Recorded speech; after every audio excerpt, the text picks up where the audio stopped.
Yeah. So I had some outdated stuff. I had some unnecessary like artifacts and little knickknacks and little pieces of artwork that weren't really. It probably felt good to kind of have like a clean slate. Oh, it was rough. It was so hard to decide. Like, what do you keep? What do you get rid of? Because so much art was given to me as like a gift or left there on purpose. Like, oh, you could just have it. Like, you keep doing, like I was telling you, all these bands, you keep doing it. And then before you know it, you're like, everywhere I looked was something someone gave or left there for me. And that's what filled the whole house. Like, not just the basement, whole house, every room, every floor, the garage, the festival. Like, everything was just stuff people gave or made for me. And like, not just custom music, made. Just like art relative and this people, big backdrop. Like, what do I do? I can't throw this out. No, that's someone custom made that for me. Yeah, that's incredible. So it's like, what do I do with all these things? And it was very difficult. I kept a lot of stuff, and I found good places for it. I gave some stuff away. Yeah. Some friends are holding on to things. It's weird. I've never moved. 32 years I was just in that home, and no one ever left. I never left. I mean, I have so many questions about TZ Fest, like logistics and like. Is this a podcast where you're interviewing? No, I'm just gonna take over. No, man, dude, like, cause we're. Well, I mean, maybe we'll talk about it, but I'm trying to do something similar in my town. That's awesome, and that's York. York, yeah. York, yeah. York, yeah. York, Pennsylvania. Why did I think it was York? I don't know, but that'd be a better town name. I don't know why I thought it was that. Wait, before we keep going, because I realize we just started this podcast talking about me, why don't you say who you are and what you do? My name is Spencer McCreary, and I play music songs in a band called Public Disco Porch and other things. Mm-hmm. And you're a great musician. Well, I think so. Thanks, man. I like your vocals. I like your style. Guitar playing's cool. It's a little bit of a lot of different cross-genre things going on, which is always fun for me. Being on the lens and microphone side of stuff, definitely. I enjoy when people try new things, do different things. How long have you been playing music for? Long time. So I started playing violin when I was 3. Oh, like one of those. Yeah, one Suzuki of those. method? You got it, man. I've done this before, everyone. Suzuki, which is like a really good thing, but also I was talking with my like musical hero. Her name's Gretchen Decker. She's doing just amazing things in our town. She's like a concert pianist and, again, musical hero.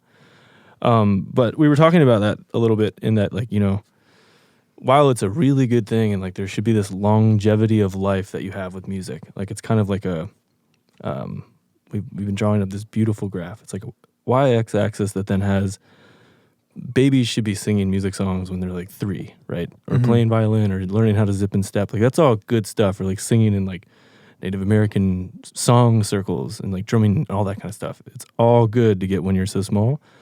And then there's obviously like natural attrition and people kind of start to do their own thing.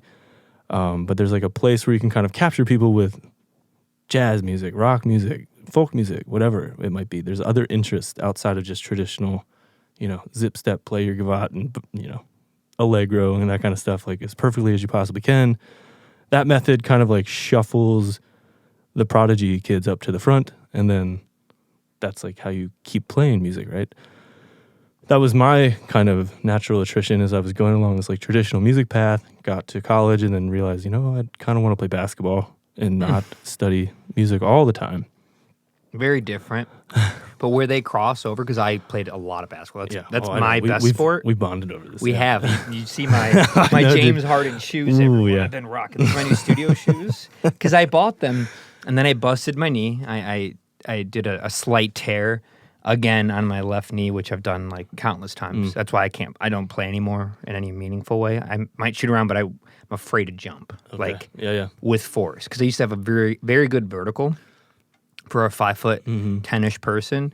Being able to like jump up to 10 feet and hold it with 2 hands is not common for 5'10" guys who don't play that much basketball. So I was pretty good with that, but then I kept hurting my ankles and knees playing my whole life. I played from when I can remember until I played organized, like actual basketball with the team and a coach and referees for like 6 years.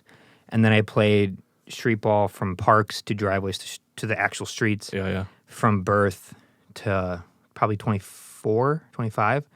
like 20-something years, Yep. and got really pretty good at it. More of a good rebounder, defender, high IQ for like seeing stuff and making sure things go well. Yeah. Not a very good shooter, but way more of like a good team person. Like Yeah, you'd yeah. want me to be with you, but you don't throw me the ball to like make good jump shots from Oh, 18 man. feet away. That's not my forte. Just by how you leapt out of the door greeting us, I would pick you. I'm a little agile. So where I saw that help with music was the IQ part of it, the thinking and separating parts and making sense of, like, especially like a group. Like you have 5 people in your band. That's a team. Yeah. Everyone has a role, and everyone has to play their part to make it fit. And that's the same as like a team for basketball. Basketball's 5 people. Yeah. So a band, what I felt with the band when I see with a team, very similar. To be honest, athletics in general, right? But like it's also specifically with basketball. Like my experience was, it was at a pretty high level and was stressed, and you're trying to win, which is good. Like winning is cool, but then at the same time you want to have fun playing the game, which is basketball. So like even in college, I've talked to my buddies about this, where it was like you kind of figure out this balance between, is it this or is it this? Is it like the game or is it the thing that you're trying to like perform? Like you're trying to be the best basketball player you possibly can. Sometimes that gets in the way of just like experiencing the thing. And with music, I started to kind of like parallel those two, where I stopped caring about like how proficient like the thing that I was doing was, not just violin but guitar, and that kind of led to writing songs because it just started to get fun, and while winning is great, I don't think that it is the end all thing that necessarily matters in life. And music especially has been a great place to live in that, because there is no real winning. I mean, there's like the Grammys and stuff, but like who cares, right? Like it's like there shouldn't be this infrastructure where you're like trying to do the best. It's good to dig up new stuff and like figure out how to do a really good crossover, but you don't necessarily have to do a crossover how everybody else has been doing a crossover. And that translates to music song a lot for us, for this project in general. Yeah. So you played basketball. When did you start? I played hockey growing up, not primarily, but then kind of had this like decision. I remember like driving the car with my dad, if I wanted to play hockey or basketball, and hockey was pretty expensive. Basketball's not. You can play it anywhere, anytime of the year. Basketball, there is a correlation of income in certain sports. Yeah. The hockey's, the golf, the tennis, lacrosse of the world, that tends to be of a more stable and higher income. Yeah.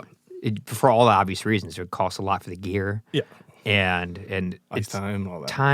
The location, you have to have a specific type of field. You can't just have like basketball. Oh my God. When I was little, the beam in the basement, the old studio, we just put chalk in 2 spots, and that was our hoop. Like just throw a ball at it.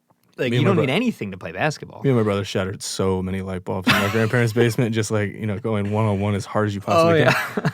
And like the ceiling's like this kind of height, and just your head hits. It was awesome. But yeah, so that was the thing, right? Is that also like being in New York, Pennsylvania, you're not like in a Canada or something where there's like hockey everywhere. So anyway, it was. What major city is that near York? So York's pretty cool because it's right in the south central side of Pennsylvania. So you can be in Baltimore, New York, Philly, Washington D.C. Like is that near Gettysburg? Yeah. Oh yeah. So like Gettysburg is me and Britt walked to Gettysburg one time. It was like it's that close. Well, it was like 26 miles, but we walked 26? She woke up one morning and was like, "Hey, I have something I want to do. Oh my God. I want to walk to Gettysburg." That must have took like all day. Yeah, it took all day. 12 hours. Yeah. I went there once, and it was pretty. I went there and nobody was there, like nobody. Okay. It was late October, so the leaves, everything was beautiful, but it was very eerie and like overwhelming. It is. It's heavy. Yeah. I mean, it's like really heavy, and especially as like an adult going back. Like as a kid, you go to the Civil War reenactment. I'm sure you guys did that all the time. All the time. For field trips and stuff. Yeah. My grandfather was like a Navy man, so he loved that shit, and so we were there a lot. But Grandpa, it was the Army, not the Navy. It just like Yeah, military. military. Yeah. So it was cool, but definitely spooky. Yeah. Oh yeah, I mean, especially when you realize like this was our own country, our own people, like killing each other right here. It's bizarre. over really dumb stuff. Awful. Yeah. Yeah, and that's wild. So, how far from Philly? Hour and like 20 minutes. Oh, Yeah, not it's bad. great. And then Pittsburgh? Like 3.5, 4 hours. Okay. But Okay. still, you can go see a game if you want to see a game. Yeah. Or something. Yeah. So you were in Chicago for a while. Oh, yeah. So that's why I came to Chicago, the Midwest area, for basketball. Like I was going to college out here. And What school? Wheaton College. Mm-hmm. So, anyway, yeah. That was also kind of a formative kind of 4 years and kind of coming to terms with like self-awareness of like how you look at not just the world but the game of basketball and life outside of yourself, because it's very, very, very Christian. Wheaton College was? Wheaton, yeah. It's like the Mecca of Christian colleges. That's a funny thing to say. The Mecca of Christianity. Yeah, exactly. But so anyway, that was part of that experience, and that's why I stayed out here. Though, is I met a bunch of guys that I still play music with today. Not as much. Joel went to Wheaton. Oh, okay. So that's how you met him? Yeah. Not even so much during our time there, because he was a year behind me, but afterwards I was playing music with Chris Hills, who was in a bunch of different bands that I've been in, and then they were good friends, and he was like, hey, he should play in our stuff. And he's literally one of the most, like, elaborate musical minds that I've come in contact with, Joel. Really? Yeah. He can kind of fix anything about a song that is struggling. Like if you're like kind of like trying to write something or improvising something, and then you hit a roadblock, whatever that might be, he's very, very, very good at saying, I think this would service this song well. And that's like kind of how he frames it. And that has sculpted how I've approached music for the past, 5-7 years.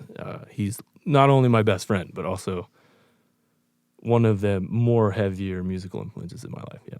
Okay. That's nice to hear, because Yeah. what I've realized with being so involved with music and artists and bands, how much I don't really I need so many other people to tell me these things. Like, no one just knows everything. No matter how, I have a lot of experience, but I have so much more to learn. And it's the friends I've had, like from 1 to 10, that have just showed me the bands, the influences of this person, that person. I didn't know about these things, and it's something that a lot of ego can get in the way of when you feel like, oh, I'm doing this, I'm at the top. Some people face it when they get really high up, especially when they make a lot of money. And it's the biggest qualm I have with a lot of high paid musicians who, I don't know how they justify having hundreds of millions. Yeah. Or billions, but it's not. It's like, that's not what you did this for. Why do you think you're like this god? Like, it starts to come to that thing that I was talking about before, like winning, like separating it outside of like, you don't have to win in music. That's been the zone, man, and that's like a reason that I have found myself still doing it, and like still know people like yourself, where I think as a people, it's something that we haven't quite figured out. Like, you can't hold it. A music song when you make it just kind of goes out, or it changes, and having like, that's kind of just what I've been worshiping, is that thing that like, wow, maybe this is all that we got, is one another. And like my friends that showed me this wild band, right? Like, that maybe that is the thing that we should be living for, or not just music specifically, but those kinds of exchanges. And so I've really, really been trying to. Sorry, I'm just like jumping and or diving. No, that's the beauty of a free-form conversation. Like, for example, like DZ Fest. I mean, I know that not to promote your own thing on your own podcast, but like, honestly, it's behind us. It's all good. It is one of the most like doing real music in real life in the digital age. Like, that is a hugely inspiring thing that you do. Yeah, seriously. And all the bands that have ever been part of it know that, like, you go there and it's like, holy shit, this is a person that cares. And also, it's like so easy these days to just turn your phone around and with a ring light and start making, how many TikTok views can I garner? And then that's like some sort of measurement of how you're doing in music. I am very much against that. And like, I want to do this, plug the thing in, like make the actual live recording with everybody in a room. Someone's going to video it and we'll put it out. Like, who cares? Really, we're doing it. Like, we're like actually still doing music in real life, you know? And yeah, I don't know. I think that is the thing that I've been chasing, like spiritually, like honestly, in the past like 5 years is that thing, like whatever that thing is that you feel where your friend showed you something and you can't quite hold it, and then all of a sudden you're playing a song that is talking about the things that have been in your brain and they're just out into the world. That's it. That's forever. That's it. Yeah. So is this kind of connecting to what you mentioned earlier, how you were trying to do something like a show or fest or something? Yeah. Well, yeah. So my town in York, so I grew up in York, Pennsylvania, moved to Chicago, kind of tying this all together now, is then I was away for a long time, not that I wanted to be, but just like was doing school, basketball, and then all of a sudden I was in a band out here and like meeting people like yourself. And Chicago is like this pretty interesting city where it's not like a really ego-filled town. It still feels small or something, and there's like these like polar opposite kind of experiences in New York and LA. Yeah. But you have this like opportunity to get part of a scene, right? Like I was playing in a couple different scenes within Chicago and liked that like musicians were championing one another in this town, and always wanted to get back to the place that I grew up, and like the experiences that I found myself writing songs about out here in Chicago were about York, Pennsylvania. I wrote an album that you mastered called Gospel of York. Yeah. And the lyrical content of that music, and then this new album, which is Have a Great Life, is like very much just be a good neighbor. What we were talking about before, take care of your buddies, like lift one another up, take care of the land. Like maybe this is all we got is one another. And I wanted to bring that kind of mentality back to my hometown, because growing up in a small town in central Pennsylvania, you hear a lot of like, I can't wait to get out of this town, like I can't wait to get to the New York, the LA, the Nashville, Philly, whatever. Yeah, like the next big thing. And while that's good, like, I experienced that. I never really aligned with that narrative. Like, I want to fly the coop kind of thing. Because there's like a lot of reverence in the place that you grew up and like your childhood home. Absolutely. Yeah, like where your grandpa is buried, like that kind of stuff somehow matters. And so me and Britt always wanted to get back to that town, and now that we have moved back, are starting to kind of like stir up the pot a little bit and say, maybe we don't need to do the same stock martini glass picture with like some guy's name playing live music on every Friday night. Like maybe we can do something a little bit more curated and intentional, like what I saw you do, right? And so we have a plot of land that we're like trying to kind of, clean up and take care of this place that we bought, and it is the ideal place for a festival ground. Really? How many square feet? Like it's like 10 acres of pasture. 10 acres? Yeah. So I was dealing with like I know 80% of an acre. And you made it feel like the biggest festival that a band has ever could possibly be at. Thank you. Wow, yeah, you can do a lot with that. And so it's like meeting with people in like that are helping the town, connecting with the nonprofits that are actually taking care of the land. Like we bought the place to keep it clean and green. We don't want it to be developed. That's like also kind of the lyrical content of this new music. But I also was wanting to like, align myself with something more than just a charitable thing. Like if the things that I'm singing in music songs are about this place, I'm really going to become part of this place.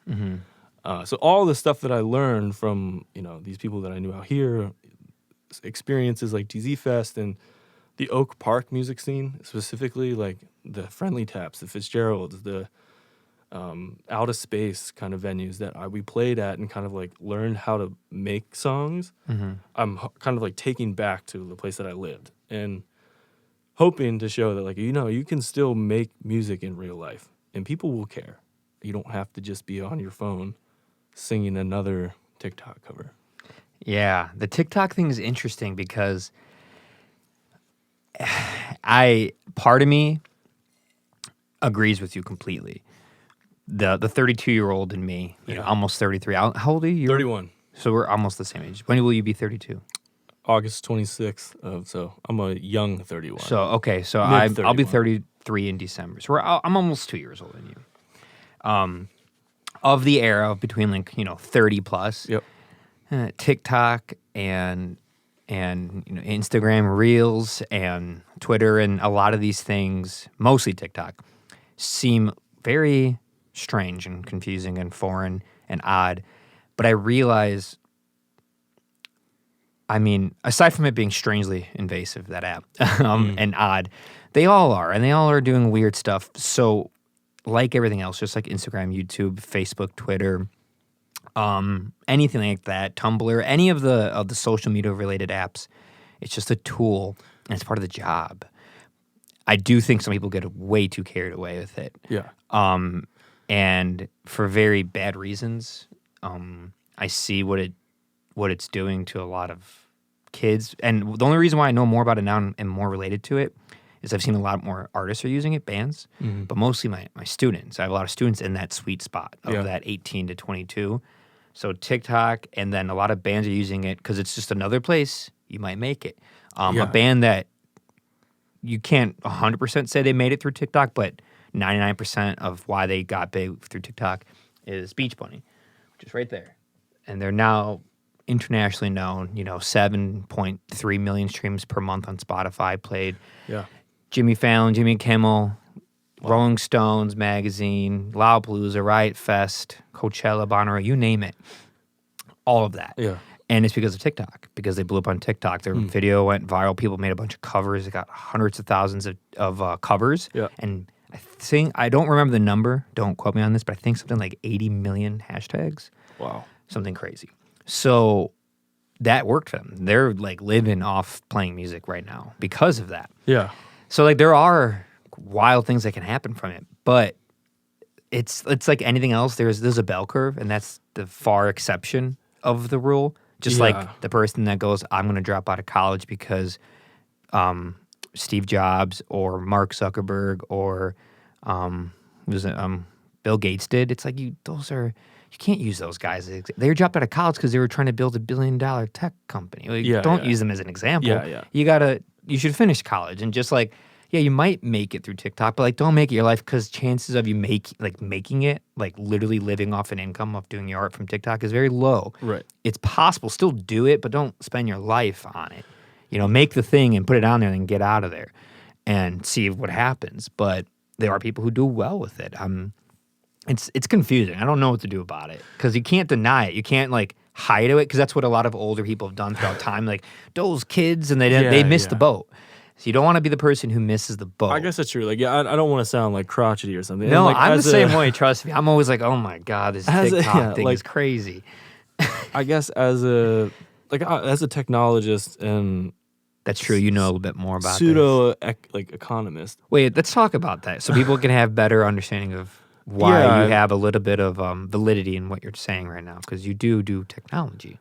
I mean, I help build some financial technology software that accepts credit card payments. It's not super exciting, but it has put me in this spot where I guess I'm not saying that to demonize those tools because if you're going to use something like that as a tool, for sure, I think it's there's going to be another one of whatever the next TikTok is very soon. Yes, there is. I'm saying that I, as a person that has come to the realization that if music is the thing that I think maybe is worth worshiping or something, we'll just that's where I'm standing right now, is that then that can't be it. That can't be what I'm going to consume my time with and put out to the world to say that this is what I want you guys to consume. In no way is that demonizing bands or people that use it. I think it's just there's a dangerous line where you kind of are chasing something, and then what we were talking about at the very beginning, this ego, and look at the thing that I'm doing. Look at me, this motion of turning the camera directly to you becomes a little bit of. I mean, there's a song that what's the Hank Williams Waylon Jennings thing. I don't think Hank would have done it this way. That's like, he's talking about like this change in Nashville culture and country music that was happening right around the time he was making music. And this again maybe sounds crotchety, but like I think that you can do things again for real in real life that maybe won't translate if all we're doing is looking down at our phones to try and like just be like, what's the next TikTok guy that I can follow, or Instagram, or whatever it might be. Mm-hmm. I do believe that technology helps spread good stuff. Like I think that, hey, we did it earlier. We're doing it now. Right? Yeah. So not that our stuff is good stuff. I mean, like I mean that. Like it's like, it's a delicate dance and it's a very important balance. Yeah, and I've just kind of decided not to partake in it. And I mean, we have an Instagram. I have an Instagram. I've been on Facebook since I was a kid or whatever. I've just kind of like drawn a line in the sand for myself that like I want to sit down and like, if there's a thing here that allows me to shake your hand and give you a hug, I'll do it. Yeah. The constant content and like we have to have content so that we can make it mentality is not only frightening as like a musician. I think it's of a concern of like, as a person that has kids, like I have 2 little girls, that's also like a message that's hard to relay, right? Like, yeah. Like, I mean, we didn't have a phone until we were like 12 or something. Now kids have, I didn't have a flip phone until my parents said I have to buy one when I get a job. So I got one at 16 when I bought it. And I didn't get a smartphone until I was 24. I went to undergrad and graduate school without a laptop. This is why I love you. I struggled, and I don't know how I did it. I look back and I'm like, I don't understand how I got through all this without this technology. But a lot of willpower and determination and community. Like, you can gain a lot just through people and friends. Yeah, like, man. I was so bad at social media. I still am, but up until maybe the last few years. Like, it took 8 of these for me to finally start, like, by 8 of these, I mean festivals, to start, like, doing a better job of promoting it and talking about it, because I just didn't. I didn't agree with always living on the phone, and now it's so hard not to do stuff on the phone. Yeah. Now I'm trying to have a rule where, from 7 p.m. to 10 p.m. I like turn off my phone and it's not on me. Awesome. I don't just not have it on me. It's off. Like, it's off. It's also good for the technology to let it breathe and recuperate and restart. Yeah. So it's for longevity for the phone, but it's also like better for the battery. It's better for your brain and your brain's battery. Yeah. It's so hard though, because that's the time when a lot of bands are finally free because they worked all day. So now they could start communicating and messaging you and emailing you. It's a time to respond. Yeah. But it's so dangerous when you're on the other end receiving all the messages. Yeah, man. It's hard. It's what you said. I mean, if you can figure out ways to have it be a tool, and this is like nothing novel, right? Like, these are like things that people know. Like, make it a tool. Mm-hmm. Don't let it consume you. There's a Prince, and I'm just like quoting my favorite people of all time, but like, Prince says, computers are cool, man, but don't let the computer wear you. And he said that, and that was it. And I was like, wow. Yeah. Don't let the computer wear you. Sometimes it can. So, oh my God. Yeah. It's bad. Yeah. It's bad. There's times when I do the ignoring of the phone and I'm just sitting there on the couch, like listening to a record. And I'm just like reaching for something. Yeah. Like, I'll look over, I'll look down at the ground and nothing's there. And I'm like, oh God, this is bad. It's so bad. And I get so mad at myself. I'm like, what has happened? It's dangerous. I don't know what younger people are doing. My students have a very difficult time with it. They are on their phones way too often. How do you how do you govern it? Like, what is It's hard. Yeah. It's hard. Sometimes I can be quick and witty and do a really good like guilt trip response when like they're not paying attention. Yeah. And then they ask a question that they would know the answer if they just were paying attention. So I will just call them out and be like, well, you would know if you just went on your phone. Mm. And that's pretty rough, but it's like, hey, like, what else am I supposed to do? Like, these kids, they're not kids. I keep saying that. I'm treating them like children. They're adults. They are over 18. It's a pain to be there. And for an hour and 15 minutes, they cannot put their phone away. And it's pretty rough, and they miss out on a lot. Earbuds are a problem. They just have earbuds in, headphones.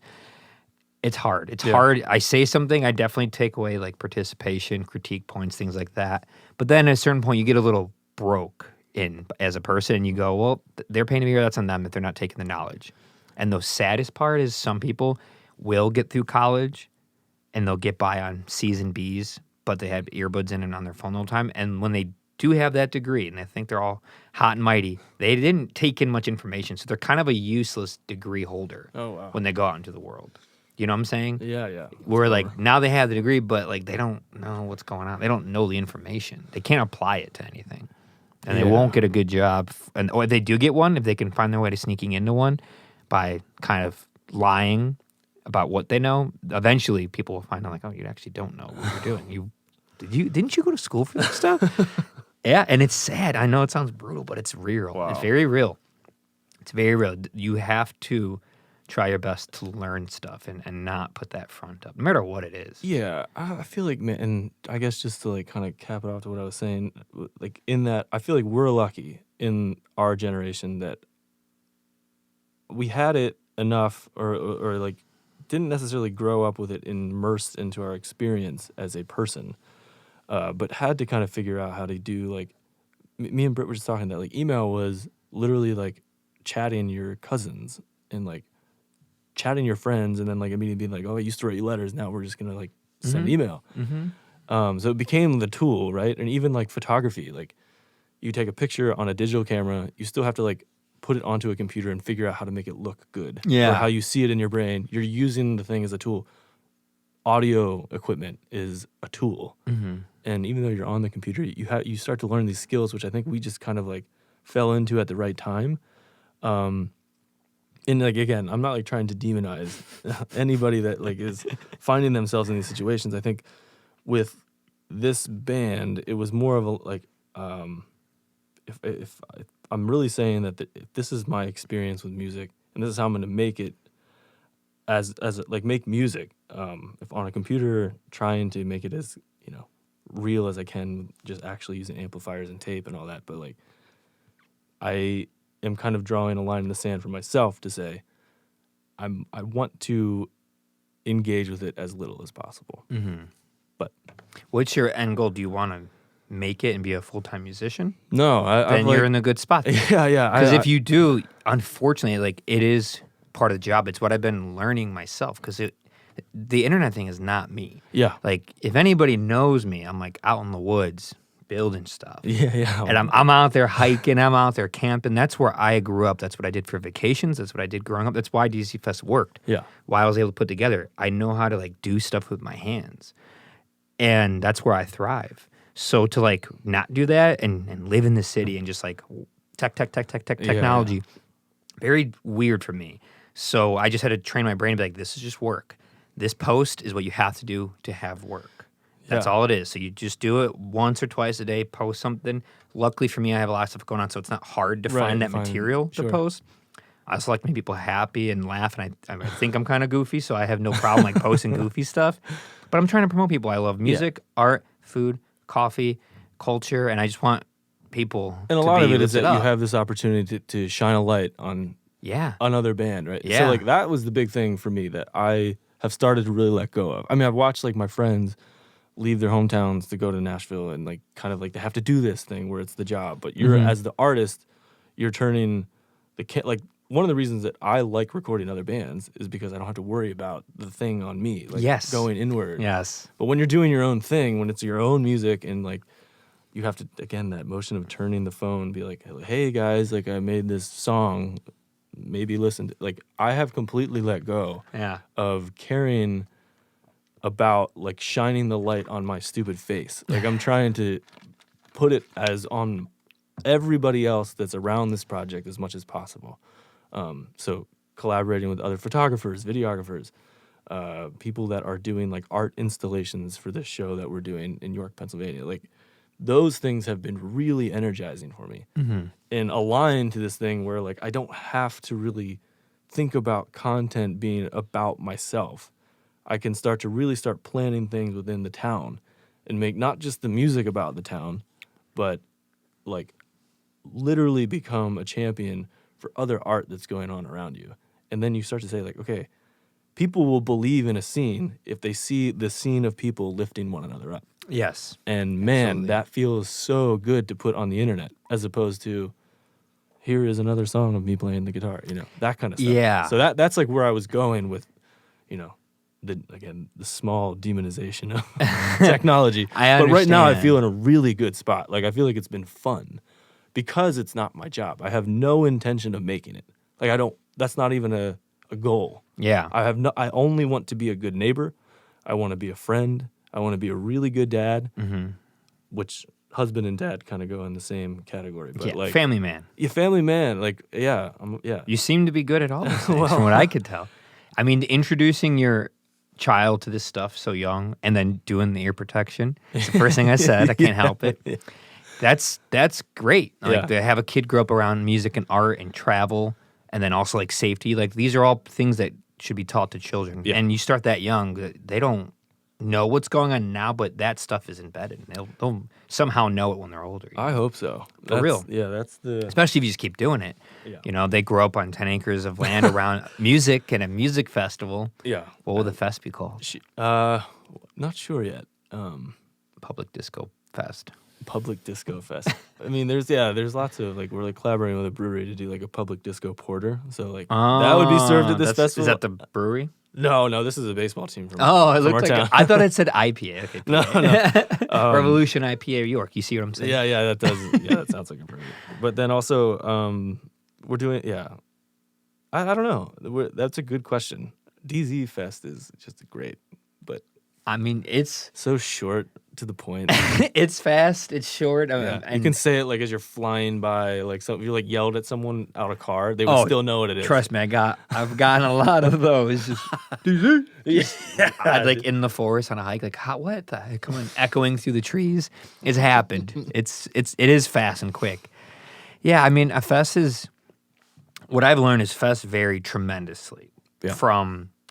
And it's weird, like the idea of a fest. Like when you think of a festival, I bet you think of what most people think of, the stereotypical thing where it's like some stages outside, grass, bigger stages, grass, bigger art, many bands, some themes, and then like food and porta potties and like a lot of people everywhere. And it's very like kind of hippie. Mm-hmm. That's what people think of festivals. Yeah. But sometimes people call it festivals when they just have 7 bands at a venue. Yeah. I've You know, been to those or too, 20 bands across 3 venues, or 50 bands across 6 venues. Yeah. Over the like 3 days even. Yeah, and it's like a different type of thing because they're not building an infrastructure. Right. It's already there. They're not setting up stages. They already yeah. are part of the venue. So there's different levels of festival. Yeah. So when you put one on where you are doing it from the ground up and like physically building stuff and customizing it for your space, it's a different ball game. Yeah. It's very different. So what do you want to do for yours? So yeah, I mean, similar to DZ in the sense that it would be, you know, on like someone's place, right? So there's like an intimacy that is with On your place. Yeah, on the owner's property, but also, we're, like with the band, I think there's an opportunity to kind of like disassociate that, so then it just feels like you're kind of at a festival, not at someone's house. Which you somehow managed to do literally just right in your backyard. Like I like completely forgot that I like used to record. I recorded songs down in that basement of that place. When the fest isn't set up and it's just like a blank yard. It's Yeah, weird, yeah, right? it's weird, It yeah. was so weird for me too. Like it's like unbelievable that it happened. It's like wow, that was a fever dream. Dude. Yeah, it's But- strange. It turns into like a carnival in 1 week and then it goes away again. It's weird. So something similar to that. There's also like, I mean, it doesn't happen anymore, but me and Britt and other friends and bands that I know went to Eau Claire's festival every year, which was in Wisconsin and was like hugely inspiring and influential in the music that I make. But they had like really interesting like installations that were happening within, you know, the forest. So like we have a nature trail on our place where I've built a bridge across, you know, the stream. That bridge could just be a stage. So like people could walk through the forest and stumble on someone playing a folk song down there as they're going up to the other, you know, big stage area or whatever. So like little things like that where there's little like pockets of music happening that you might not ever see again, which is the ethos of this band too, where it's like, you know, those guys that played today had never played music together. And That's crazy. You It's guys sounded like you've super- been playing together for a while. well, I mean, it's a little bit of a cheat, right? Because Joel and Jason helped write the songs sometimes, like, again. both of them are incredible. Joel especially at like fixing musical mysteries when the recording process, and he's just been like my right hand person with engineering and song structure and just all that. So he knows them in and out. Jason recorded on most of the album, but the guitarist David and Caleb, the bass player, had never met them until we were outside your front house. That's so funny. So yeah, for those who not listen or those who are listening, we just did a live video session, 2 songs here at DZ Records, and this morning when they showed up, I guess 2 out of the 5 members never played with the other 2 members before. Never have met. They arrived this arrived. morning on an airplane, and you drove from Cleveland. Yeah, you got it. Yeah. Y'all are crazy. I respect. That's something I would do. I love it. Yeah. I love when people do that. Well, I mean, the album came out in Pennsylvania when we were living there, so it was like, okay, how do we kind of piece back being able to play these songs? So anyway. It sounded great. I never would have got, if you didn't tell me that, I would not have been able to know I should or have kept guess. it a secret, yeah. That We've been playing together for 12 years, man. It was tight. I mean, it was good. It was good. Well, thank you, man. And Jay's just such a great drummer. Oh, he is. He's tight and he's loud. He's powerful. So fun to watch He would play. translate well for like a metalhead, like a metal band. Oh, yeah, because he's such a hard hitter. There's some. I got really into like transcendental black metal, like the past like 2 or 3 years, and I could hear that. yeah, and A little bit.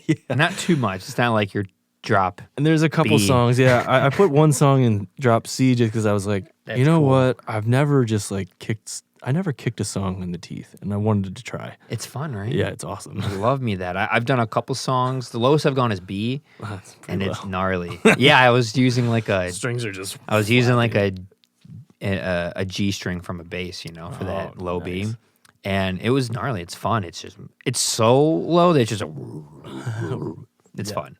I might steal that. I'm gonna try that. Do it. It's cool. It's fun. I mean, that's what's fun about music. You can do whatever you want. The possibilities of a guitar are endless. I mean, it's not just the 6 frets by 22. It's not just 132 individual boxes, but it's the type of strings, the tension, the pickup selection, amp, microphone, your fingers pick, effects pedals, how you play it. Are you playing the guitar? Or are you playing the guitar? Yeah, man. Because I like to play the guitar. I'm hitting stuff. I'm knocking this, using tremolo arms, slapping strings, detuning in the middle of like. That's what's fun about music. There's no rules, and that's why I always have a strange relationship with people who are like classically trained and like follow these rules and follow like music theory. Yeah. And I'm like, I love music theory. I learned it, and I learned the circle of fifths, and I understand how to make really ridiculous alternate tunings and everything, just so I can do whatever I want with it. Like, learn the rules, learn how this microphone and this cable and the polarity of it and the output and the voltage works, so you can do whatever you want with it. So you can have your way with it. I think. I mean, I could talk to you for 4 hours about this. Like that. Yes, that is what saved me as a musician, is what you're talking about, where you can just like beat the crap out of a guitar, or like I was talking about this like natural attrition. I was maybe on that graph where I was starting to kind of just be burnt out and spent by like theory and playing Kabalevsky violin concertos. Like that was exhausting mentally. Yeah. And it was fun in the sense that it was fun to figure out the puzzle. Like when I was at home obsessing over an 8-bar passage of Chrysler, you're like, okay, how do I play that? That looks really, really challenging. So then it's all just like you have to go into your theory brain and start figuring it out. You play it really slow, then it takes you a month to just play this little passage. Whereas as I was falling off of that train, I found folk music. I found guitar, like Radiohead, and it was like, oh, okay, let's do this for a bit. And then there like starts to branch out. Some people find ballet. Some people find death metal. I mean, whatever, right? Like music is awesome and should kind of like then, if there is ever that moment, you start to save these people, and then it branches off into this beautiful tree. So you plant these seeds when we're all little, and like my kid, I want to be in music as much as possible, to do what you were just saying. She sculpts you. It like lets you think in new ways. And then when you're old, even if you can't physically do it, you still can use music as like therapy. Yeah. Like listening or just like laying in the grass and listening to sound and be like, oh, white noise. I could listen to white noise for like 8 hours. So like, I don't know. That's what saved me is what you were just talking about, where you play a song and you thought like when you played a G chord when it started, you didn't realize how much you were thrashing your instrument. And that is the joy that is like being a musician. Absolutely. So, Absolutely. Yeah, long-winded way of saying, hell yeah, dude. I agree with you so hard. Thank you. Yeah, I just when I see a lot of classical musicians and I talk to them, unless they're playing other music where they make up stuff, they get stuck in this strange path where they're not making up their own music. They're just doing a very, very, very good and exquisite job of copying someone else's. Oh, sure, yeah. Something I can't do. I'm not complaining. I can't even do it. It's impressive, but where their brain is going is not the same place of creating something. How good can you play that Mozart piece or the Beethoven piece? Like, how good can you do a Baroque piece by Bach? Like, can you do it exactly the way they said it? Is it the right tuning? And I don't know. It's interesting because they're such good musicians. Yeah. It's so confusing to me. And then you're like, okay, improv here. And they're like, what do you mean? And you're like, what do you mean when you mean? When you don't practice that part of your brain, that tool of improv or making up stuff or creating your own version of whatever you want, it starts to not really grow. And it's. I mean, it is what it is. I'm curious. Only when I talk to people who have played a long time, like yourself, I wonder how you feel about it.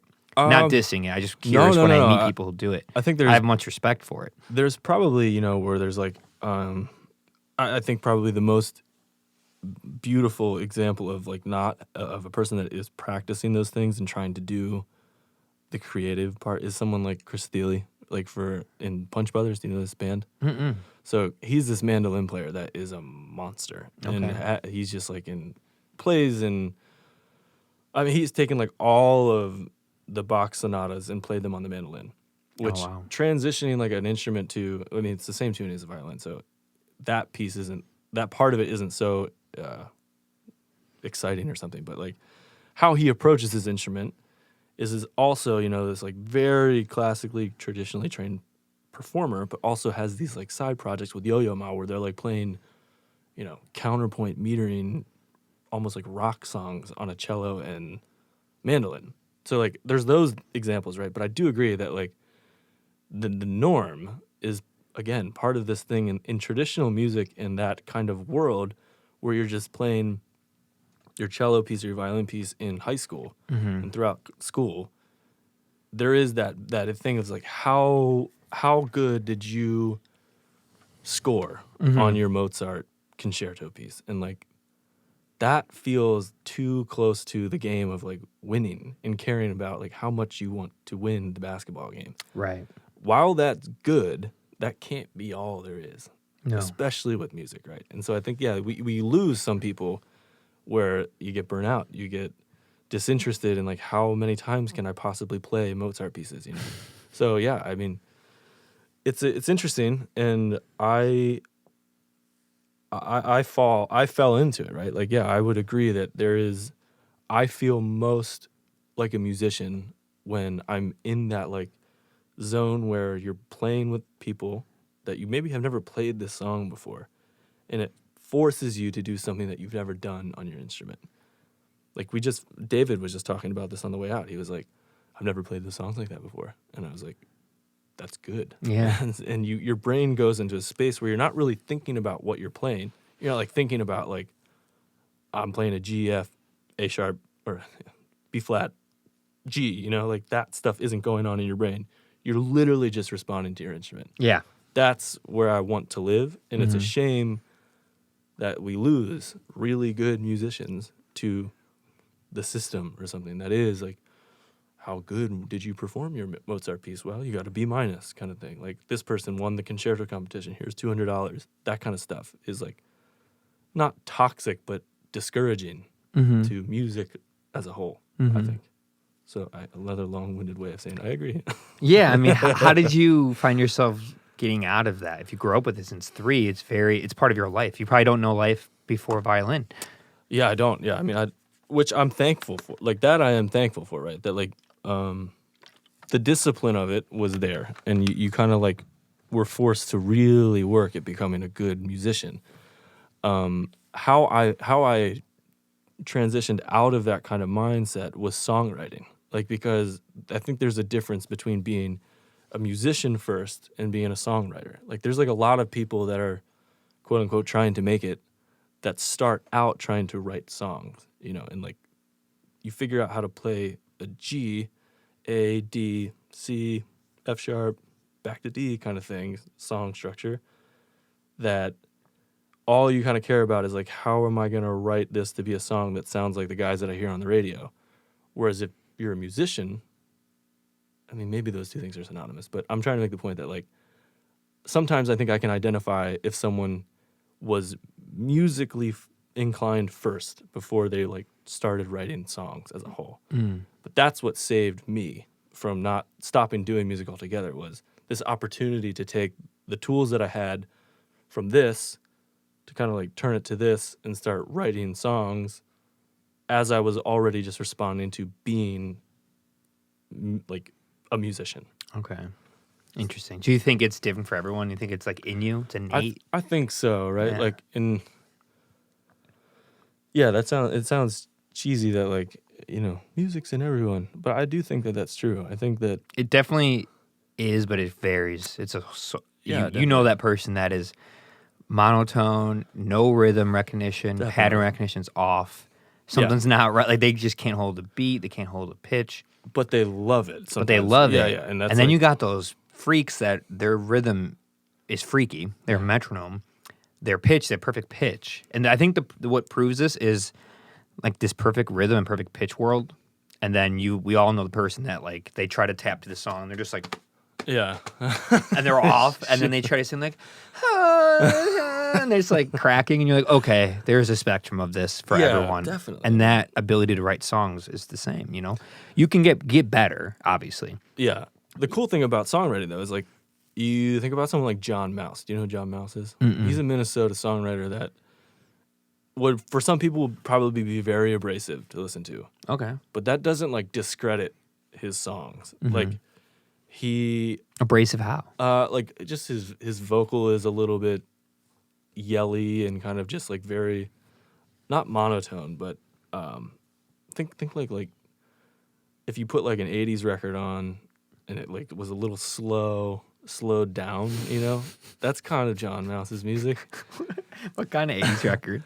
Like what's the like Rickrolled, like if you like the Rickrolled song just kind of slowed down and then like with like big yells, like long sustained yells. I highly recommend checking it out. Okay. But John Mouse. Legend. But like for example, like that kind of songwriting for some people would be like, I don't know if he knows what he's doing kind of thing, but like he very much does and is doing it with intention and because he believes in it, and that is equally as crediting as like whatever, so Taylor Swift or whatever it is, right? That we like put up on this thing that's going to make a ton of money, we're going to push out to the world. Kind of thing. I think that's also a spectrum, right, of appreciation. Yeah. So it definitely is, and that's good. I mean, that's like being in a society or something. But I think the level of willingness to be a musician is the thing that is. Maybe everybody can do it. Like I think like if you want to do it, you should. If you want to do it, you should. You can. You might not ever be like a Taylor Swift or a John Mayer or an Eric Clapton or what have you. Just you might not have the right voice, body, life, mentality. But like not everyone's gonna be Michael Jordan or Tiger Woods. It doesn't mean don't play basketball or don't play golf. Like who cares? Who cares? Just like do what you can. And I think the only thing that stops musicians from being okay, decent, great, whatever is themselves. Yeah. It's just yourself. What's stopping you from doing it is you being hard on yourself, not believing in yourself. Yeah. Like, you got to have this, you got to care, but you got to have this, like, I just don't care mentality, because that's the only way to like just be free and to sing or perform in front of people. I'm like, just now stepping into it, man. Really? Yeah, seriously. Like I've been year. fortunate to have that for way too long. It's been a problem because I good. don't know when I didn't have it. It's kind of been like since birth has been like whatever. Yeah. And I think having a very quick realization in relationship with how finite life is and death at a young age, because of just stories of my family and people who have passed away, like uncles in the family, people I'm named after, and then I had a serious surgery that I almost died from as a baby. So being reminded of that, I'm like, at a young age, like, oh, I can just die at any time. Yeah. So like, you might as well just live, not live, man. like I have a pulse. I mean, live, Yeah. like live Hike. your life, like do what you love and don't look back. Oh man. Yeah. And that's been pretty young for me. I don't know when I didn't feel that way. But That's some amazing. people, it's something. I don't know what it is, but it inspires, handstands in public and dancing in public. I was dancing the other day, and I dance a lot in public. I was dancing the other day at CVS, and the security guard came up to me, and he's like, I want that on a shirt. I was with somebody, and he was so concerned that I was trying to like lure her and like seduce her in public at a With your CVS. dancing. My dancing. He was like, buddy. He's like, you good? I'm like, yeah, I'm good. And he's like, I see a lot of, he had no teeth. He's like, I see a lot of stuff in here. And my teeth are missing because everyone I got to throw out of here. And he was like, I'm like, listen, I'm just dancing. He's like, all right, just checking. I thought you were trying to lure some women or something. I'm like, what? What was playing? I don't know. I just dance everywhere I go. I can't help it. Awesome. Mostly grocery stores. It's very fun to do it. And every time I do it, though, I realize it makes people laugh and smile. Hell yeah. What about elevators? I feel like that's a good dancing spot. I definitely like to talk to people in elevators, but they don't like to talk back. I don't know. It's fun to, life's awful. Yeah, man. And life's hard. And people die every 3 seconds. Yeah. So, and you can have an aneurysm right now and fall over on this mic. And I'm still releasing the episode. But, so like you got to live. Yeah, because man. like what else can you do? Like wallow in the pain? Like, it's there everywhere. I was having this conversation last night with my roommate. We were walking to the grocery store to get... Don't smoke weed and then walk to the grocery store without a plan. Because he went there and he just got bananas. We walked like 2 miles and he just got a banana. One banana or like a bunch? I think of bananas. Okay. And I was like, that's it, huh? And he's like, yeah. I'm like, all right. And we just walked back. But Incredible. we were walking there and we were talking about, like, should you have kids? Do you get a vasectomy? These things. The world's hard, climate change, civil wars, Russia, this, that. Mm-hmm. And I'm like, man, the world's always been messed up and everyone's family's messed up. When people say, like, I don't know, there's alcoholism and depression, my family's like, yeah, that's everyone's family. Yeah. You stick 50 people together in 2022 in America and someone's got alcoholism and depression. Like, Yeah. everyone's family is bad. Everyone's family's messed up, but everyone's family's good and everyone's family's got cool stuff. There are exceptions. There are definitely, like, there's the John Wayne Gacy had a family. I'm sure they don't feel too good about. They go, yeah, our family's messed up. Like, you'll have that situation, but again, like I brought up earlier, the bell curve. There's exceptions. You're gonna get some families that have less things going on that are bad, and you're gonna have some that are like, oh my God, so and so's in prison, that person's in prison. But for the most part, life happens, and people die, and there's cancer, and people go to prison, and people are in poverty, and people get a great job, they make way more money, and everyone else in the family's jealous. Something like this stuff happens. This is life. There's always that one person. Statistically, someone's always going to have more money than the next person in your family. So relative to you who don't have money, they're always going to feel like the rich aunt or uncle, but really they're just a person. Yeah. That's everyone's family. Yeah, man. So don't use that as an excuse not to have kids. Don't have kids if you don't have kids, but because you think the world's messed up and it's bad. Like, how you fix a messed up world? By having kids who can innovate and grow and know more about what to do in the future than you do, because you're stuck in your time and place of relative technology. And you can't do anything about that. Like, we're stuck with what we know now. We're complaining about TikTok, but your daughter, who knows what she can do in 30 years? She might solve cancer. She might solve a problem using technology or create art so profound that it changes culture. Like, I hope so. Yeah, that'd be cool, right? So, like, that's one of the reasons why I think it's natural to want to propagate our genes, our life. It's just knowing that, like, we can do this. We can overcome. We have no problem trying to figure out how to get through stuff. It's what we've been doing for like 1,000,000 years. No matter what you believe, we've been doing it for a long time. And And it's, as all of those things are happening, simultaneously, you should be able to say, like, Like, go outside, like, hello, look at all of this beautiful shit. Like, Yeah. look at how beautiful the trees are right now. They're like red and orange and yellow. Like, that's amazing. You And know, they're talking to each other. they are talking. That's the craziest part. Yeah. You're like, wait a minute, they talk to each other? Oh my God. You think they ever have like fights? Like I always trees have depression for sure. You get a little stone and you look at the tree and you're like, that tree started shedding its leaves early because it lost a bet with the other tree. Yeah. And he's like, if you lose this bet, you got to shed it early. And he's like, damn it. Yeah, that tree is too close to Benny's. He's probably an alcoholic. You know, like those kinds of things. It's crazy. I started realizing this tree situation when I built a lot of tree houses growing up. And I'd put a lot of nails and wood in the trees. And I started to see what would happen when you did that and how you'd slowly kill them or kill sections of them. Yeah. And then you'd see like how other trees, one tree would get like a disease and you'd see the other one start to get it. Be like, how did they spread it? It's like, wait, this root system. Oh my God, they're all interconnected. It all makes perfect sense. I mean, also mushrooms, like if you touch a mushroom here, it like feels it all the way down there. Oh my God, that's crazy. Yeah, it's pretty exciting. Crazy. It's a good Wikipedia read. Dude. Have you tried those before? The old psilocybins? We've talked about this. You said to me one time we were at Exit Strategy. Yeah, and you said that was everybody in their life 2-3 years ago. 2.5. It was right. Was it when was that? Like 3 years ago? Yeah. Okay, sorry. Go ahead. Almost 3 years ago. Yeah. But started having babies in that same time frame, so haven't quite gone around to it, believe it or not. But okay, it's on the list. It's on the list. And what did I say to you? Everybody should do it at least once a year. Yeah, yeah. That's what you said. Should. You should. I'm due soon. I trust you. Well, everyone this weekend. We could do it. Everyone, by everyone I mean people who are like mentally stable. Yeah. If you're not, maybe be a little careful. But if you're stable, I think you should try at least once. And if you feel good, once a year is a great place. Wait for that time, that Saturday when your work and your duties are done and kids aren't around, no one's around. You could be mature and just get lost for a couple hours. It might feel like a couple days, but it's only a couple hours. I'm promise. Lost most of the time anyway. So it's an interesting place, and I don't know.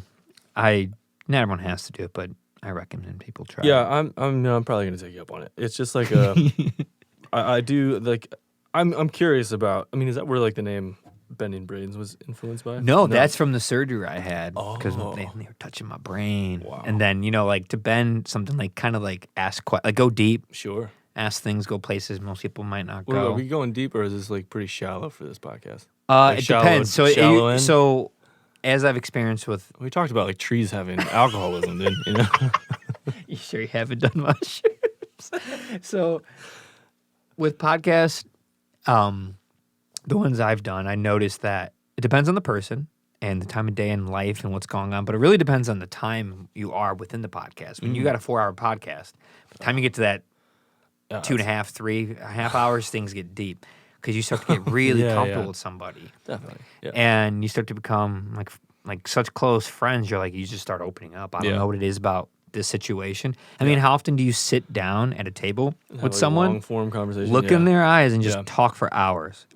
There is not one distraction going on right now. Yeah. it's Like great. my phone's facing down, yours is not around. There's no sounds, no people, there's no awesome. baby. You're used to a family. They're not here. I am, yeah. So yeah, it's like you start to just gush things, and before you know it, Yeah, oh wow. my God, you start saying things, and I don't know. It's interesting because I mean, deep is relative. Some people have some stuff they just want to get off their chest. Sure, yeah. But from you saying like you don't want to make it with music, you're a musician. You've been playing music for how long? 10 years, 20 years, 15 years? My whole life. Yeah. I meant like writing, writing songs music. and recording Yeah, it. Jeez. 2010. So yeah. 12 years, and then 28 years of playing violin. Yeah. So essentially your whole life, music's been happening. Yeah. And to say with that type of record and then be like, yeah, I don't want to make it. That's like, Yeah. are you insane? It's like, yeah, I've been in med school for like 85 years, but I don't want to be a doctor. It's like, what? I don't get it. Yeah. So What a waste. No. that's pretty profound. Like to not a lot of musicians who do it, and you've been doing it pretty consistently the whole time, just go like, yeah, I don't want to make it. So I'm just trying to make music. Yeah, I mean, that's what I was saying. That I was just stepping into that realization that you said you've had for longer in your life. That like you kind of don't have to worry about being the best at something. Like I mean, as a classically trained violinist, you would even coming into this world of like songwriting and playing in bands, you would, I mean, like, it's hard not to sometimes be like, well, why? Like, how is that guy getting to tour and like like opening for that band or whatever? That stuff like turns into cancer in your body, right? So I like the jealousy. Yeah, and it was never jealousy. It was like confusion of like, what do I got to do to like? What formula are they doing that gets them to that? Yeah, and I've like seriously like that's like what I've been kind of saying with the technology piece and just also just going in on your own self, saying that like I genuinely don't care, and like I'm not gonna let that be the thing that consumes me, because then it's gonna impact like your music and like the things that you're aligning with your music songs. So yeah, I just kind of have gotten into that space in the past year, which is a great place you to feel be. better. Oh, I feel resolved. Yeah, resolved. Great. That's a great word. Like also just more love. Like I just like also love watching other people do that stuff. Mm-hmm. And if you aren't aligning yourself to yourself, and you have something else that is the goal, it's an easier place to live. So. That's nice. Thanks, man. It is. It is. I mean, what's so wrong with like peace? And just, like I don't mean like peace, man. I mean like I know just exactly what you mean. calm. I don't know. I think the water's not moving. You know, you're on a pond and not an ocean. Like what's wrong with that? Nothing. Yeah. There's a lot right with that. There's something, and the thing is, it's not even real. It's not. Like I mean, obviously these things they're here as real as they can be. But I mean, like this chase, this game, the race, it's not real. Yeah, and it's so easy to be like, oh, I'm just learning how to play the game. You know, it's like, yeah, me too. But like, don't look at it that way. You're learning how to just be a more efficient at this thing in life, at a better human, a better friend. You know, the thing I feel worse about when I'm feeling bad, or maybe you get you drink a little bit, and you're like, oh man, like you don't feel bad about drinking. You feel bad like I haven't responded to that person while I haven't talked to my mom or dad enough. You know, maybe I didn't treat that situation the best way. And when you smoke weed, that really can happen for me personally. That's why I like it. Makes me like feel so bad about stuff. So it makes you like address it emotionally. And you realize like those are the little things in life that you like, that's what you care about. Now like, oh my God, why don't I have as many likes as that person? It's like, the number thing on social media is so misleading. Yeah, man. Like I know people who have, it gets complicated because then it starts to play on something that media's been playing on for a long time. That's sex and looks. Sure. So that gets complicated. That's a whole nother thing. Yeah. We don't have to go there, but we all know what I mean by that. Yeah. And I've talked to a lot. This is not something I say willy-nilly. I talked to so many women about this to make sure I get my facts right. And a lot of women don't like it either. Just women using their bodies to just get like 10,000 likes, 10,000 followers. Yeah. They're not doing anything. They're just taking pictures of themselves with very little clothes on, like that type of stuff. Yeah. And that's not going to end well, but we don't got to go there. And it's not going to end well for them by living like that. But just the more straight and narrow route where people just, why do they have 50,000 likes? Like, what are they doing? It's like, just focus on you. Yeah. Don't worry about the likes. Like, who cares? You know, the social media that I have is not a good representation of how many people know about these things that I've done or do. It's just not. Yeah, and it's so much more than that. It's not a barometer or measurement of like worth. Not it's like at all. Yeah, and it's hard sometimes not to, kind of like track your progress or something when you're making music as like and it's starting to be industrialized or something, right? Like you're in a music industry that, I've just kind of let go of all that, which has been awesome. It's been awesome. So you just play music here and there for the rest of your life? I met David, who played guitar in that video. We had like a long talk, and then just drove around town, like a month or two ago, talking about this specifically, where it was like, we're gonna be making music the rest of our lives. Like you're just gonna keep doing it because you have to. Like I have to do it. I need.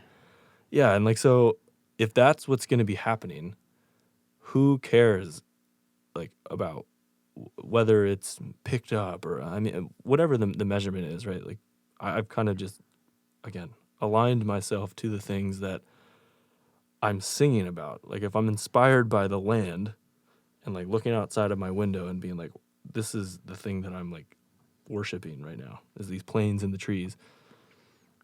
That's the stuff that we should be spending our time thinking about, like how to align the music to that, and that's more exciting and fruitful, I think. And just making genuine art, just doing what you love. Yeah, man. Not for anything more. Not because you're like, man, I got to put out an EP. It's been this long since my last single. Exactly. And that's a race. Oh, yeah. I have a very different perspective of the music industry now, like with how much experience I have within it. And then I teach music industry course. I have a lot of friends who are within it.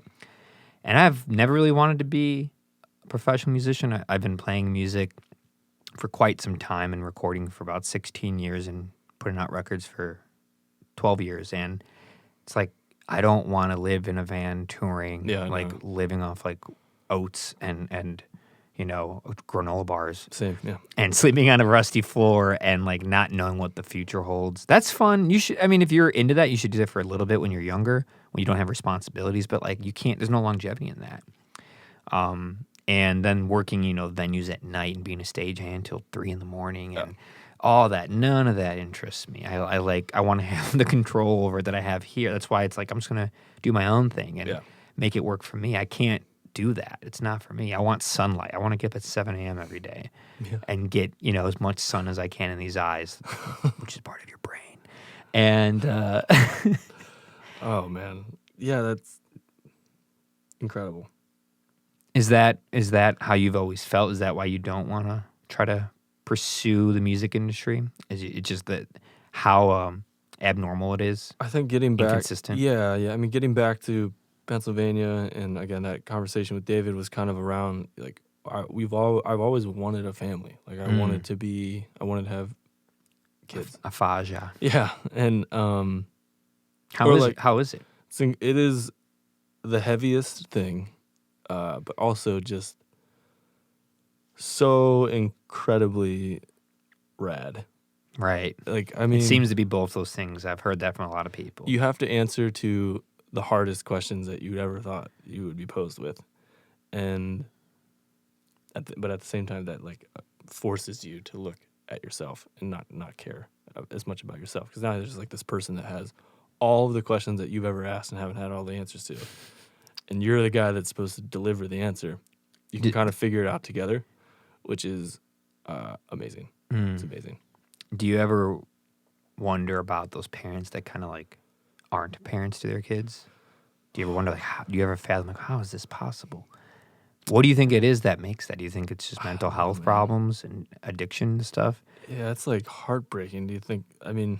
Because that's real. I mean, I know people like that. I've seen it. And there's probably, again, like a spectrum and circumstances that are, I mean, I'm very, very, very, very, very fortunate to have had the life that I have and like the situation that I was put into to be a parent. And I mean, me and my wife talk about that all the time, right? Like how lucky are we? And also like, what do you do with that? Like, what is the right thing to do as a person that can be a parent?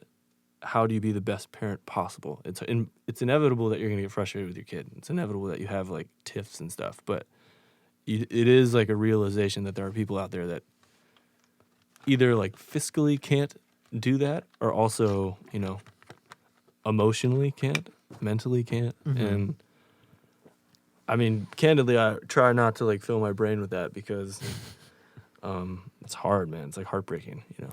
Yeah. Something switches when people have a kid. I've noticed. Oh, definitely. Yeah. Like, definitely. I'm sure the way you like view violence in movies is probably different now. I was just talking about this the other night. Really? Yeah. My mom and why my brother's girlfriend. It is just like you don't. We were talking about like there was like a video of some daycare people that were like wearing a scream mask, but I was like, I've put on a mask and scared my little brother, or like we like set up a haunted house for, you know, the kids in our neighborhood or something, and like even that now is like so sad to me, like watching a child freak out, and like immediately just like how like the instinct is to coddle them, and like there's times when you shouldn't coddle your child, and there are times when you absolutely should, and those things are just like natural instincts. So yeah, something definitely changes. I don't know what the thing is. You realize it's not you anymore. Yeah, I don't want to watch like scary movies. I don't want to watch that stuff anymore, even though I loved them like growing up. So yeah, maybe when they're a little bit older, they might get it, and then you can watch with them again. Yeah, that's true. But yeah, I mean, there's no need for a 1-year-old or a 3-year-old to watch Halloween or Scream or something. There's no need for that. Just like protect the kids, man, because like you were saying before, they are the light. Yeah, it's how we fix the problem is to have kids and make them better. It's what we've been trying forever. No matter what religion or science you believe, it's what's been going on. Regardless of what you think or where you're from on this planet, there's one thing that everyone has, and it's reproduce in some capacity or try to just like keep something going, to like there's something about it.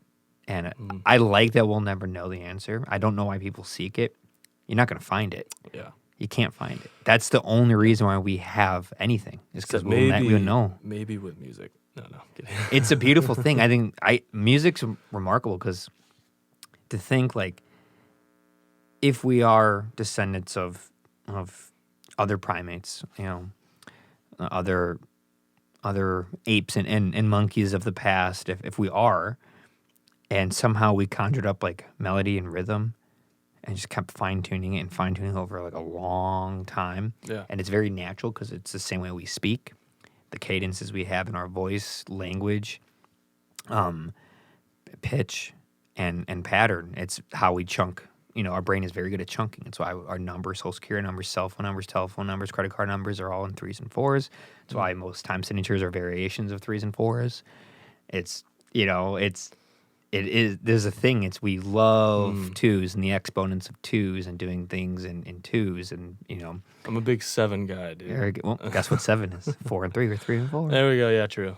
Yeah, it's in fact, a longer chunk. It's one of the first things I was taught in music theory class. When you have a hard time counting 7, just go 1, 2, 3, 4, 1, 2, 3, because 7 has 2 syllables, and it might give you an extra an extra beat if you accidentally say 7. And so 1, 2, 3, 1, 2, 3, 4. Did you ever hear that before? No. Yeah. Because if you go like 1, 2, 3, 4, 5, 6, 7, interesting, you might mess up and it's actually 8. Huh. So sometimes they say sev, like sev, wow. Like 1, 2, 3, 4, 5, 6, sev. Wow, man. Yeah, that's super interesting. Nerds. It's fun because I am a nerd, so I have no problem making fun of nerds. You're a nerd too. Oh, I'm a nerd. Yeah. I'm a nerd. Yeah. Why we just talk and play Magic the Gathering. Like, that's like what we're doing after our show tonight is play Magic the Gathering. It's great. Like, my students are baffled by me. They think I'm crazy, and they're just like, one of my students was like, "What do you do?"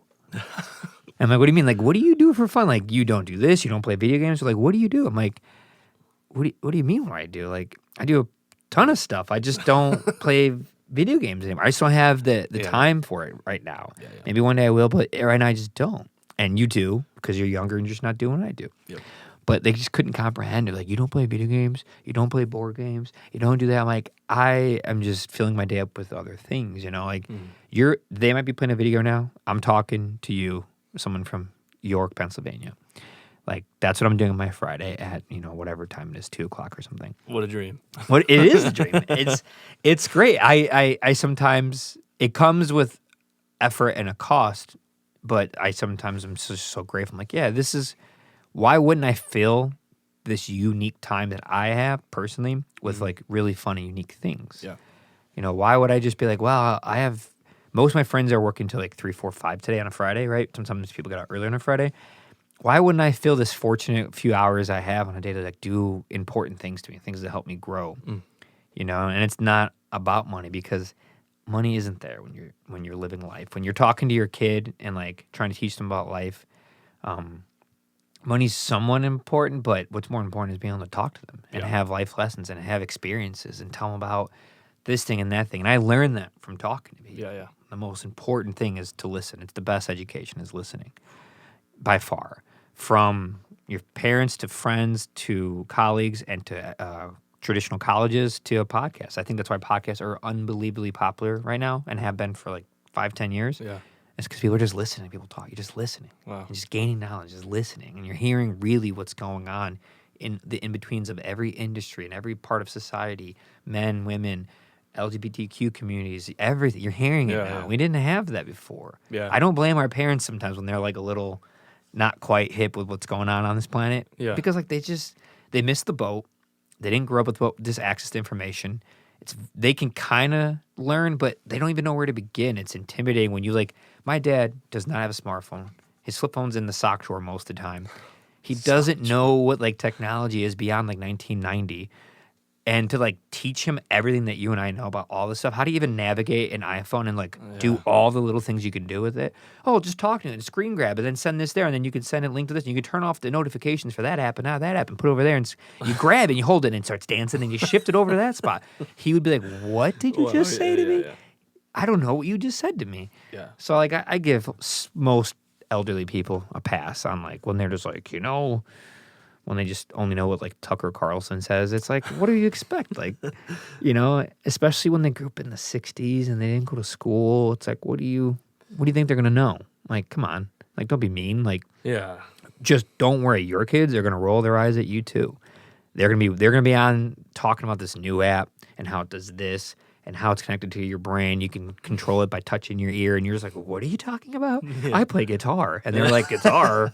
What's guitar? Yeah. I have Ableton downloaded into my Neuralink. And you're like, I use mixers and pedals. I'm like, pedals? Oh no. It's going to happen. I know. And like, know. you can't fight it.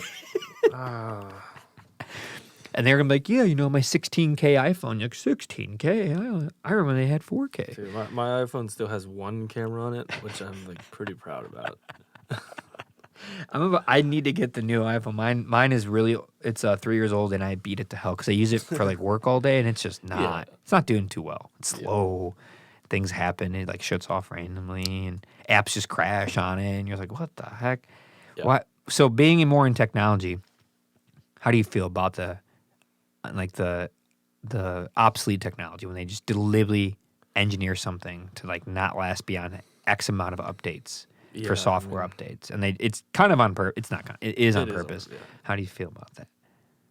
Do you see what are the pros and cons of doing that? I mean, in all honesty, it lets for. I mean, like I said a little bit before, I try and frame my technologist side of my being to also like as an economist, like trying to think about what are we doing as a people? Like, is this thing that we're doing moving us forward? And a lot of times in the last 10 years, that answer is probably yes, right? Like, some of the innovation that happens in technology is for the betterment of us.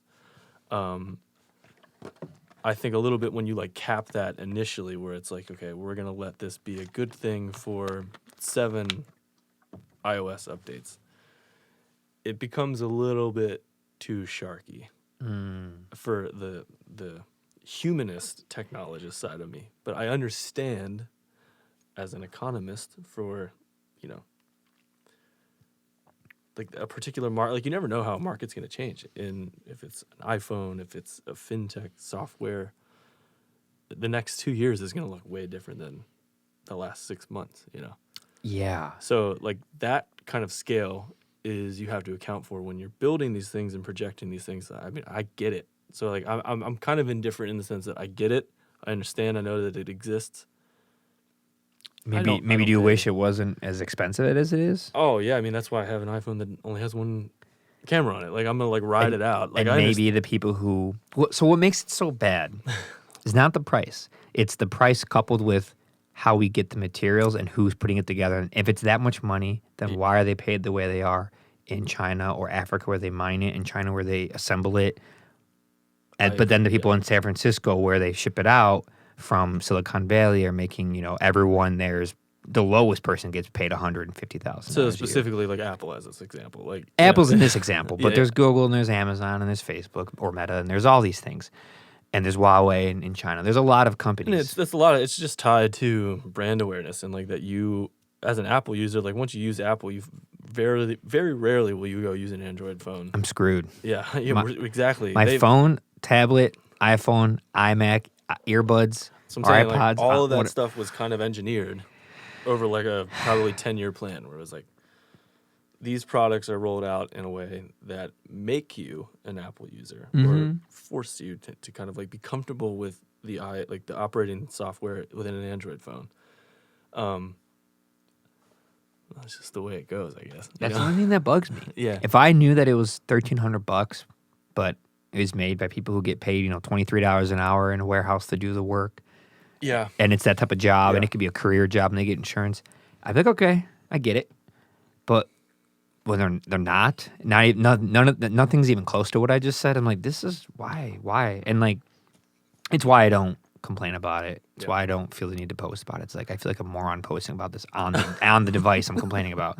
Like I really do. So I'll try to use this technology my best to exploit it by putting all my art and everyone else's art and all this cool creative stuff. Just keep putting it out there through this vessel. Because what else can I do? It's the only thing I can do if I'm going to do this. So I might as well. Full circle. Complaining about it on the device is the funniest thing ever. But TikTok, to hell with But TikTok. TikTok is an interesting one. I'm kidding. TikTok's interesting. I don't get it. I don't know how to get popular on it. I just like post a clip on it from these videos and just walk away. And I think I have a pretty good idea where I'm just gonna like take videos of my feet and like dipping them into like those cups of slime. Ooh, like, that'll get a following. I think probably so. Not the people you want to follow you. Yeah, but then like I could probably make some money off it. Like people should sell their feet.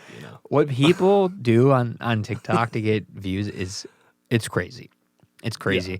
There's this really cool guy that's going to come on the podcast soon that's got a pretty popular like TikTok, YouTube, Instagram following. Like I won't say who it is or the numbers, but it's a lot more than anybody else I know. It's a lot. Wow.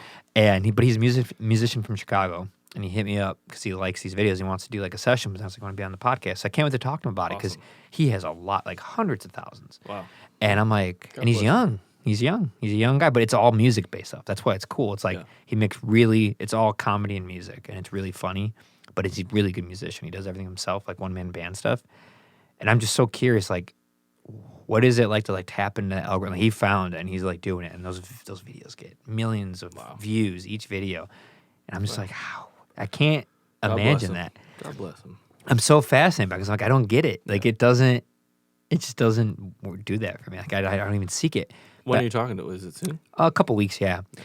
I don't know like what to do about it because I don't think the content I make will ever be able to do that on TikTok. It's not the stuff. Yeah. Like a clip from a session basement or a podcast clip. Like the best part about TikTok is I'm going to put this clip right now on it on TikTok just to be like, how do we get more views on TikTok? And it's going to be this clip right now. Love it. But it'll get, I'm on like the best day ever, it'll get 1,000 views, which is like nothing compared to like millions of people get. Hundreds of thousands, millions. I don't know, man. And I'm like, what do they... I don't get it. They're doing weird stuff, flipping a water bottle onto the table like that. Dipping their feet in slime. Throwing a ping pong ball through cups that bounce to this thing. It's interesting. Yeah. What do you think's going to happen? You look so defeated right now. No. Oh, no. Are you tired? You woke up early today. Yeah, but I don't know. I don't think like I said, I just don't care. I know. It's like I don't care. I just know that it's part of the music and art world. I know. So I'm trying. What I try to do with it is, like I said, just like take the clip, put it on there, and walk away. Like don't even look at the stats. Just get out of there. Do it as part of like just because more people knowing about it, it's more spread. I'm trying to spread these musicians' art. Well, dude, you are doing a beautiful thing. I'll tell you that till the day I die. But like, thank you very much. It is it's just like awesome to sit and talk to you. Like, I mean, that alone is worth the drive from Pennsylvania to Chicago, dude. Like, thank you, making me blush here. No, but wow, it's very kind of you. Yeah, but you're doing. I mean, I wouldn't be sitting here talking to you if it wasn't. If I didn't feel like you were using the tool as the tool. So trying, it's you are. It's just in a beautiful way. Thank you very much. I appreciate that. But I always tell everyone, like, I can only do what I do when there's, like, amazing musicians I get to work with and artists, Like, that's what made DZ Fest, like, I went a little crazy doing it, and I put my life into it, but like I was capturing and promoting amazing talent all around me, you know? Yeah, it's incredible. And I hope to keep doing it's going to be very different, but try to do it bigger, but do it the same way. Like use the bigger spotlight to just keep bringing up the bigger bands and keep bringing up the scene and cross-breeding scenes and genres. Just because someone's in jazz doesn't mean they can't play with electronic music, and hip-hop can play with indie rock. Like, hell yeah. All music is great. All music is great. And the biggest thing I've learned and gained from the last 12 years of DZ Records is learning about music. Just it's that simple. I feel like I've gotten many degrees in just music, just learning about music. Like I got into genres I never knew I would ever like. If you were talking to me at 20 years old, I was a different person. You'd be like, wait, you like this and that? I was like, no, if it's not this, I don't like it. Now I'm like, I think I like everything that's ever been made. Like at this point, how much music I heard, I'm like, it's a good place to live, man. It's like, it's mute. People put it out there. It's cool. Like, I used to think that, like, old-time folk bluegrass music was so lame and corny. I really did. And now I'm like, these are the most talented musicians on planet Earth. They're all, that's how I learned about Suzuki Method, from talking to bluegrass players. These are the best musicians I've ever heard. They're all classically trained. They're all so good. They're so precise. Difficult to work with because they're so good. They're so good. They're like, it's got to be this. You got to redo that take. It wasn't good enough. I was like, I don't think you messed up once. I think you guys are perfectly in tune and perfectly in time, and it's not good enough. Yeah. These amazing musicians. And then you get like the slacker rock punk people who they're out of tune, they're out of time. They'll do one take. They don't care about anything. There's humming, there's buzzing, there's nonsense. And like, yeah, that was awesome. And then they're drinking High Life in the background. You're like, you guys are awesome. You guys are like, I love those people too. Yeah. And I love everything in between, and I don't know. It's just really cool. It's a strange perspective to have. I'm very grateful for, to be able to just constantly meet and talk with different people, and I love it when they're from different parts of the country. Meeting, some of your friends from the Baltimore area. It's just fun. And what I missed the most pre-COVID was getting international bands. That is a remarkable thing when you just got people from around the country just chilling in your basement with you. You're like, and like they're there with you, and no one else is experiencing this right now. Like, very few people on this planet are experiencing Ben, if you are our, introduction to America for people, that's a great representation. I had Matt and Andre from Matthew McNeil, their first time ever in a basement was in the old DZ Records. And they walked in, it was May 2015, I'll never forget it. They walked in, they're like, wow, is every basement like this? And I was like, I don't think so. Very few basements are like this. Nice, man. Yeah. Because they're from Texas. They don't have basements down there. And it was so fun. They thought, like, this is what a basement was like. Wow. Like, it's supposed to be filled with, like, gear. I'm like, no. No, these are magical basements. These are magical basements. Yeah, it's been a wild one. And I want to go back to, and thank you for all your kind words. You got it. It means a lot. And it helps to be like, okay, we can keep doing this. Yeah. We got this. I'm more curious still about your fest idea. Mm-hmm. And like, do you want one stage, two stage? How many bands? Probably two stages. Are you gonna try to get bands from like around the area or like beyond that, like Pennsylvania area, like all the way to Philadelphia? Yeah. DC, Baltimore? I guess TBD a little bit. TBD. Yeah. So I feel you. I'll probably need your help with like thinking about, I got you. Yeah, what is realistic for a year one kind of thing? How did you handle power? That like actual logistical things. You had to learn a lot about electricity. Yeah, and extension cords. I believe it. And amperage lost over your ohms resistance over the gauge of the cable. Yeah. There's a lot. I know. I always tell people like do your own music festival, like for real, like do your own, like start from the ground up, and you will become an amateur electrician. Carpenter, handyman, I've learned so much about these things just by that, and also because of the people you find yourself with who might know a little bit more. Yeah, like a lot of electricity stuff I learned from other live sound engineers who came in, Joe, Trevor, Yasmin, and they're like, "Oh, you're going to want to do this? That's 3-phase. That's that phase." I'm like, "Oh," and then thank God for technology, I could look up on the phone and then start to make sense of okay, I need this, and that. Yeah. But yeah, I mean. How far is it going to be from the house, like the main hub of power? Well, there's like a couple different outbuildings, and like okay, we would probably have some sort of generator as well. Okay, so because it's like in the middle of a field, either side. So We started like I had a listening party for our the most recent Public Disco Porch album, and it was kind of like in this horse shed that I just ran a bunch of lights up to and a sound system, and then played it really loud from this horse shed to kind of like test like okay. Is this out in the middle of nowhere? It's kind of down in a valley. Like you could blast music outside and no one's gonna care. Oh yeah, no. So it's far from people. Like where's your nearest like, neighbor? We have like a farm that's neighboring, but then we have one house that's like kind of within a few acres. So I went over and just talked to him. Hundreds of feet. Yeah, hundreds of feet. Hundreds of feet. And okay, plenty of space. The air kills a lot of it, right? But he was psyched just to like cracked a beer on his porch and listen. So that's what you want. Yeah. Those are the kind of neighbors you want when you put a fest on. These people are just salt of the earth people. So yeah, I think it's like what's realistic. What was your experience? I think this is maybe like another total different conversation. Yeah. But, it all depends on what you are trying to go for. Yeah. You know, if you're only an hour and 20 from Philly, you can get Philly bands. Oh, definitely. I mean, and how far from Baltimore? 50 minutes. 50? Oh, you can get Baltimore bands. How far from DC? Hour and a half. Yeah, I'd say if you can keep it within a 3-hour radius in any direction, which is probably just those three, maybe a little bit of Pittsburgh. Well, we used to do like Veltway sessions, and I don't know if you ever. Mm-hmm. So me and Britt would do like audio vision, similar, just much scaled back. In our living room in Oak Park, and we would ask bands that were on tour, like because it is like a kind of a hub from the Midwest up to Boston, New York area, back down if they're like going down the coast.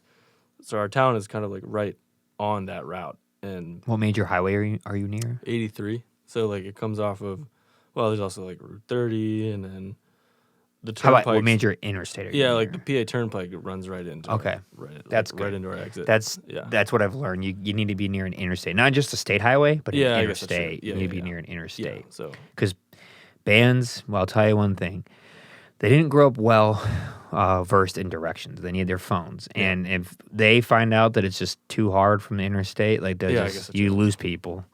They're just no, it's right off the interstate. And, that's good. You can kind of like it's a good place to stay too. Like if you're driving from Cleveland to New York, you could come crash and you can do a session or something like that kind of stuff. So you camping? We did. We had hip camp, for a while. Then we have like a pool house area that we're trying to shape up for like. Oh, there's multiple structures on this property. Yeah. Oh. It was a working horse barn, which I'm converting into a studio space. Yeah. Okay, you need to come out. I do. Yeah. I'm coming out. Okay, you should. Do you have horses? We don't have any horses right now, but our daughter it's been wants a while. A horse very badly. How old? She's 3.5. So she already knows. She knows. Yeah, she knows. Wow. So we don't have the excuse where it's like, well, we don't have space. We have horse stables. 10 acres away in horse stables. Yeah.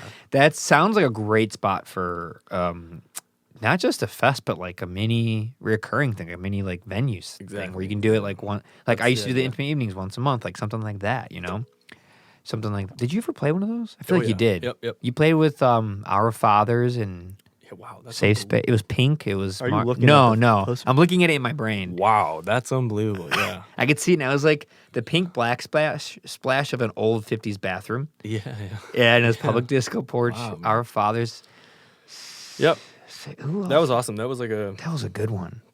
That was fun. So you can do stuff like that. Yeah, that's the plan. That could so what you can do with that is it could build up people knowing about it, so you can do more promotion with the fest. That's kind of like why I did it to try to like promote the fest while on the off season in the winter people know about it. Yep. So this band is doing an event at a very cool theater in our hometown, we're calling it like Public Disco Porch presents Burnt Sienna, which is like this thing we're partnering with nonprofits, which is like one of the oldest pigments of like earth and painting. It was like in the Renaissance, and we're using that theme to kind of like showcase this land and property to kind of like start generating a little bit of a buzz. Like this is what we're using this place for, is like music-based stuff. Mm-hmm. Like we're gonna get as many acoustic guitars as possible, and like record everybody playing the same song with like someone responding to like interpretive dance in the field. In the sense that like that's the kind of stuff that we want this festival to be. Not just, there will be stages with bands playing their set, but then also between that you can go for a walk and like stumble upon like some wild thing. That's cool. You have the land to do some interesting stuff. And I'm gonna be picking your brain. Yeah, seriously. So. I'm happy. I have, when it comes to that stuff, I have almost an answer for anything. Okay, cool. Yeah, man. So Well, yeah, definitely. that's really cool. I'm That's gonna awesome. be bugging you for sure. Between like your experience now, you have a foundation, you have connections. It's a great spot. I could do something really cool with it. Definitely could. Yeah, man. And just, how big is the town? Oh man, I'm blanking on the population. Like 20,000? A little more, maybe 30. 30. Okay, so that's enough to have. There's other people, other bands, Yeah. other people, Oh, creatives, yeah, there's other people who could do musicians, some production and stuff. There's a couple great local bands. That's how I met. I was a fan from David and his band from afar for a long time, and wanted them to come out and do a Veltway session. But then when COVID hit, they stopped being a band, and we moved. So now he's just in this band. Nice. Yeah. No, you guys are great. Because I remember your old band in sound, and this one worked really well. It was cool. Awesome. So how does it work if not everyone lives there, the band? Right. Yeah. I mean, there's like other musicians and drummers, but like when we do like this big thing, I would hope that like Joel and Jason will come out. Oh, okay. So that kind of stuff. You can have like a big band, you know. Mm-hmm. We had two drummers at your Yeah. festival. Yeah. So, causing headaches all Trevor around. was just like, what the heck, Ben? I'm like, hey, man, this is going to make you, it sends your threshold high of what you can handle. That's my excuse whenever something's too hard. Yeah. And I don't think people like that at first, but then I think once they get past it, they're like, yeah, you're right. And we were actually talking about it last night because he's like, oh, who's coming in tomorrow? Yeah. 'Cause he's my roommate. And I'm like, oh, Public Disco Porch. He's like, Oh, those guys. the two drumming band from DZ Fest. I was like, yep. And he's like, you know what?